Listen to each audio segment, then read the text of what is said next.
양극화가 이제 계속 진행이 되고 있다는 건데 제가 이제 드리고 싶은 말씀은 뭐냐면 이제 통합해서 말씀드린 건데 계속 이 트렌드는 계속 이어질 거예요. 그러니까 지방은 안 좋고 계속 안 좋아지면 그러면은 정부에서 해야 될 일은 뭐냐? 어쨌든 이거를 이제 정상화시키는 게 목적이잖아요. 이 양극화가 정상화는 아닐 거 아니에요, 그죠? 그럼 이거를 좀 줄여야 되면은 빨리 세제 혜택이나 이런 걸 지금 싸우고 있긴 하지만 그거를 이제 완화를 하면은 지방을 살리거나 또 이제 좀 정상화시키려면 제 취득세 완화도 계속 돼야 된다고 말씀드렸잖아요. 그러니까 그런 부분을 빨리 해줘야 되는데 그렇지 않기 때문에 계속 지금 양극화가 벌어지고 있고 지방이나 이런 조금 빌라나 이런 시장 안 좋고 서울이나 강남도 가는 데만 가고 있다.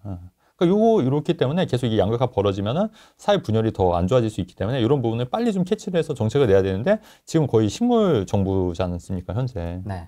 그러다 보니까 그런 게 안 되고 있는 게 좀 너무 안타깝다. 그래서 제 정책 얘기를 안 하고 싶어도 이게 다 맞물려 있기 때문에 그렇죠. 정책 얘기를 안 할 수가 없어요, 지금.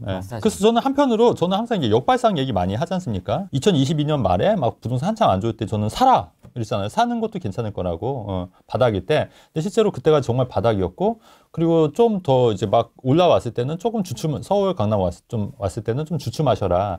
그리고 또 제가 얘기했던 게 뭐냐면 차라리 이제 신축은 반포 막 60억 이렇게 찍었을 때 있지 않습니까? 거기 사지 말고 토지거래 허가제 재건축 사라고 제가 말씀드렸었어요. 기억나시죠? 네. 근데 최근에 그 토지거래 허가 지역들이 엄청 올랐어요. 그래서 실제로 제가 이제 말만 한 게 아니라 실제 그런 분들을 좀 사두드렸단 말이에요. 토지거래 허가 지역들은 지금 잔금도 안 치렀는데 한 2억 정도 다 오른 거예요. 그 사이에 한두 달 사이에 뭐 그런 것도 있고. 그러니까 전략적으로 다 맞는 얘기잖아요. 그때 만약에 반포 60억일 때 고점에 들어가신 분들은 지금 어떻게 됐어요? 다 마이너스일 거야 아마. 최근에 기사 보니까 반포 고점에서 또 많이 좀 내려왔더만 그잖아요. 그러니까 항상 보면은 근데 사람들 심리가 어떠냐면 재밌는 게 뭐냐면 반포 60억 찍었다면은 다 반포에만 집중이 되는 거예요 여기만. 근데 우리가 이제 투자 고수나 투자를 해보신 분들 아시겠지만 그때 들어가면 된다 안 된다? 안 된다는 거죠. 그럼 어디 들어갈 거냐? 상대적으로 더 오를 지역, 앞으로 오를 지역. 그러면 앞으로 오를 지역이 어디냐고 봤을 때 저는 토지거래 허가 지역 내 재건축 단지가 앞으로 오를 지역이라고 봤던 거예요. 그렇기 때문에 그런 지역들을 좀 눈여겨보시라고 했는데 상대적으로 반포에 그 당시에 반포 살까? 토지거래 허가 지역을 들어가서 살까? 요거 고민이 됐다고 했으면은 대만 이제 토지거래 허가 지역은 이제 내가 실거주를 해야 되는 게 있으니까 2년을 거주해야 되지 않습니까? 그렇기 때문에 이제 그런 부분에 대해서는 부담이 된다. 하지만 그런 걸 감수할 수 있으면 하면 된다고 제가 말씀드렸었잖아요. 기억나실 거예요, 다. 그때 후랭이도 한다고 그랬잖아요, 그러면. 네. 그러니까 그런 거 각오했을 때, 했을 때 그 결과는 더 좋은 거니까. 그러니까 항상 우리가 투자는 항상 한 치 앞을 더 미리 예측하고 투자를 하는 게 맞다. 재건축 단지도 있지 않습니까? 그러니까 서울시 제가 오세훈 서울시장이 그때도 말씀드렸듯이 약간 간을 보는 스타일이라고 말씀드렸잖아요. 네. 간을 보는 스타일이다 보니까 토지거래 허가 지역들을 다 해제를 하지는 않을 거고 아마 재건축 단지들은 해제를 안 해줄 가능성이 높다고 말씀을 드렸었어요. 근데 실제로 아마 이렇게 될 것 같아요.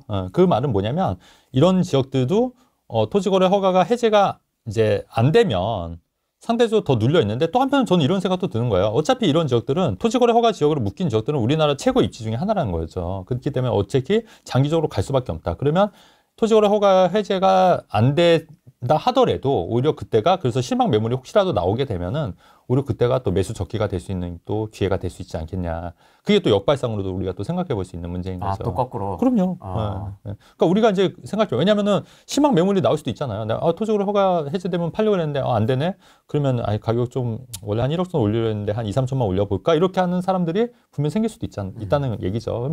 그러면 그런 사람들이 나온 물건을 또 잡는 것도 또 한편으로는 또 어떻게 기회인 거고 다만 이제 토지거래 해제를 할 수 있는 지역에 살 수 있는 사람들은 이제 무주택자나 이주택자지 않습니까? 이제 그런 분들 그리고 이제 2년 내가 고생을 할 각오를 하실 분들 그런 분들은 이런 전략도 여전히 유효하다는 얘기를 드리고 싶은 거예요. 올해 수도권 네. 신축 오피스텔 분위기 좋아질까요? 올해 신축 오피스텔이요. 근데 제가 항상 말씀드린 게 뭐냐면 오피스텔은 주택수 제외가 돼야 된다고 제가 누차 말씀을 드렸고 주택수 제외가 됐을 때 이제 취득세 완화가 또 되는 거니까 아니면 취득세 자체를 이제 8% 12% 없애면은 모르겠는데 그때도 항상 말씀드렸듯이 오피스텔 조그만 거는 있기 때문에 다른 거 살 때 주택수에 포함돼서 취득세 8% 12% 내면 안 되기 때문에 아직까지는 오피스텔이 뭐 다시 막 오르거나 이러지는 않을 것 같아요. 다만 이제 월세 받는 목적으로 한다고 했을 때는 그다음에 이제 저처럼 다 세팅을 하고 이미 버린 몸이다 하시는 분들에서 월세 하나 더 받겠다 하는 건 오케이다. 왜냐면 이게 지금 기사를 가져오셨지만은 네. 이게 네. 아까 원룸이 제가 말씀드린 게 80에서 90 정도 닿는 데도 있어요. 7, 80이니까 그러니까 165만 원은 조금 과한 것 같아 보여도 뭐 전혀 불가능한 얘기는 아닌 거예요. 1.5면 160. 아마 이제 보증금이 500이면 또 가능하죠. 그러니까 500이냐 1000이냐 뭐 이런 차이일 수 있는데 1000에 제가 볼 때는 뭐 7, 80 정도 하거든요. 원룸도 요새. 근데 이제 그게 1.5룸이니까 조금 더 받을 수 있는 거죠. 보증금이 좀 낮으면. 그러니까 아까 제가 6, 7%, 8% 얘기하는 게 전혀 과장이 아니에요. 지금 8%또 대출 활용하면 더 이제 수익률은 더 올라가는 거니까. 그렇기 때문에 전혀 과장이 아니라 뭐 8%, 뭐 10%까지도 가능하다. 실제로 오피스텔이 예전에 수익률이 10% 이럴 때가 언제였냐면은 2009년도 이럴 때 있지 않습니까? 그때도 한 수익률이 한 10% 정도 됐었어요. 그리고 나서 오피스텔이 그때 좀 많이 올랐었거든요. 네. 근데 이제 그때랑은 좀 사정이 다른 게 오피스텔도 여러 번 안 오르지 않아요. 오르는 것도 실제로 저도 그 양도세 내고 많이 판 적도 많이 있거든요. 근데 이제 지금은 좀 다른 게 오피스텔 주택수에 포함이 되다 보니까 좀 많이 눌려 있는 게 있는데 이제 그게 이제 해제가 되면은 좀 나을 수 있고 그런 거 떠나서 나는 그냥 뭐 어차피 사실 8%면 웬만한 채권 금리보다 높아요. 웬만한 주식 수익률보다도 높아요. 그렇죠. 안정적으로. 내가 사면 까먹으니까. 마이너스 될 수도 있으니까.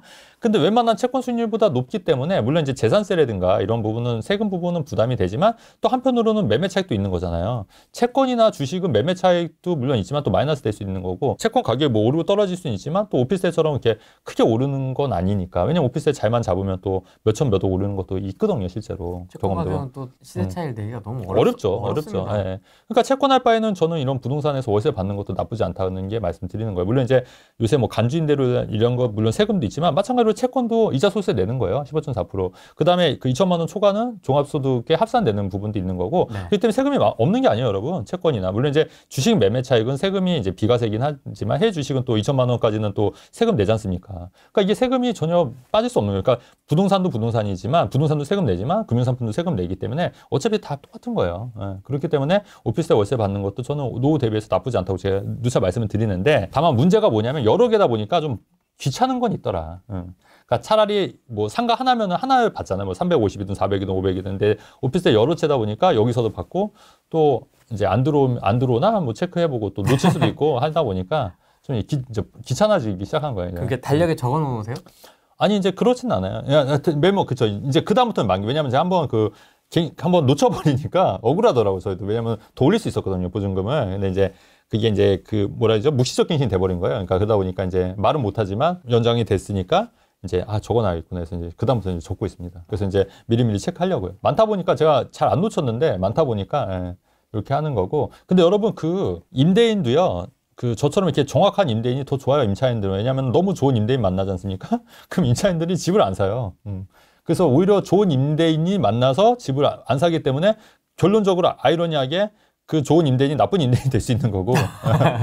그렇잖아요. 그리고 저처럼 이렇게 칼같이 이제 말씀드려서 이제 그게 또 명확한 거잖아요. 이렇게 때 되면 올리는 임대인이 오히려 그 빨리 집을 사야겠구나, 빨리 오피스텔 사야겠구나 이런 마음이 들어서 먼저 살 수 있기 때문에 오히려 저 같은 사람이 또 좋은 임대인이 될 수도 있는 거예요. 싸게 해서 내 집에 주저앉히려고. 그렇죠. 그 사람도 있기 때문에 저는 이제 그거보다는 빨리 이제 자생하셔라. 독립해라. 독립해라. 이런 측면에서 말씀드리는 거예요. 지금 이제 서울 재건축까지 이렇게 뛰었지 않습니까? 네네. 뭐 84 신축은 103억이니 106억이니 뭐 이러고 있는데 네. 지금 상황에서는 좀 어디가 조금 눌려 있다고 보세요? 저는 여전히 그 수도권에 지금 패대기 쳐지는 데들이 많아요. 아, 지금. 그런 데는 저는 전략적으로 좀 중장기로 보시고 들어가는 것도 저는 괜찮아요. 왜냐면 저는 이제 쌀 때 들어가는 스타일이잖아요. 저평가 될 때. 이제 그렇게 들어가시는 것도 지금 패대기 치는 데가 눈에 보이는 데 너무 많아서 사실은. 아, 진짜. 그럼 막 N개 사요? 근데 사고 싶은데 이제 취득세 때문에 12%고 이제 저도 이제 워낙 많다 보니까 이제 좀 자제하려고요, 저도. 그때 사지 말려면 내가 살까 말까 고민했더니 좋으시더라고요. 분위기도 사지 말라고. 그래서 이제 좀 안 사는 거고, 그 다음에 이제 개인적으로 이제 저도 이제 주식 투자도 지금 하고 있으니까. 그런 식으로. 네이버. 네이버 많이 올랐어요. 30% 정도 올랐고. 최근에, 제가 이마트도 샀거든요, 이마트. 멸공? 네. 이런 것도 있고, 최근에 그 재무제표 보니까 너무 저평가되어 있는 것 같아서. 그리고 이제 정윤진 회장님이 또 이렇게 매입하는 거 보고 뭔가 좀 있구나 싶어가지고 좀 샀죠. 정용진 리스크를 모르시는군요. 근데 요새 지금 많이 올랐어요, 그것도. 정신 차렸나, 회장님? 아니, 좋으신 분이에요, 왜 그래? 좋으신 분이에요. 누가 뭐랍니까? 경영의 관점에서. 경영의. 근데 이제 잘 하시겠죠. 잘 하셔야죠. 잘 하실 거고. 어쨌든 그래서. 자꾸 엄마 소환하지 말라고. 본인이 잘 해보라고. 아니요. 근데 제가 개인적으로 사석에서 한번 본 적이 있거든요. 사석에서.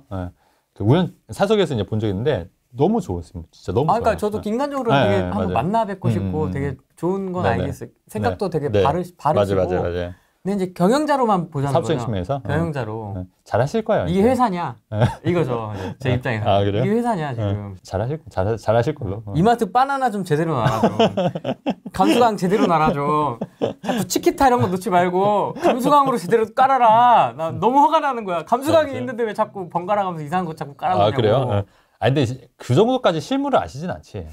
그 정도까지 실물을 아시진 않을 것 같고, 이제 큰 틀에서 이제 하실 건데, 어쨌든, 근데 최근에 뭐 이마트 같은 경우 좀 올랐고, 그리고 제가 이제 그때 말씀드린 게 뭐냐면 해외 주식보다는 국내 주식도 좀 나쁘지 않을 것 같다고 말씀드렸었는데, 물론 이제 해외 주식도 뭐 나쁘지 않은데, 테슬라나 요새 그 엔비디아 같은 경우 좀 마이너스긴 하더라고요. 근데 그 전엔, 근데 그런 것도 좀 관심이, 그러니까 이게 항상 이게 저는 좀 바뀐다고 보는 견해예요. 그러니까 이제 여기가 좀 올랐으면 여기가 좀 덜 오르고 항상 이런 식으로. 그래서 제가 좀 느끼고 있는 게 뭐냐면 최근 이제 금값 좀 올랐다는 기사 좀 다 많이 보이잖아요. 예. 요즘 그렇잖아요. 그래서 제 생각은 그래요. 그러니까 지금 들어가면 안 된다고 생각하는 거예요. 저는 오히려 이럴 때는 좀 매도하시는 게 어떨까 하는 게 제 개인적인 생각인데 판단이 이제 여러분들 몫인 거죠. 금을 팔고 그걸 코인으로 하십시오. 그것까지는 모르겠고. 지금 코인이 눌려 있습니다. 눌렸으니까. 그러니까 거기까지는 제가 말씀 안 드리겠고. 그래서 이제 만약에 갈아탈 게 만약에 된다고 한다면 네. 좀 그런 거 어떨까. 개인적인 생각입니다. 예, 어쨌든 뭐. 어쨌든 지금 뭐 약간 세긴 했는데 네. 수도권에 그런 패대기 쳐져 있는 물건들이 꽤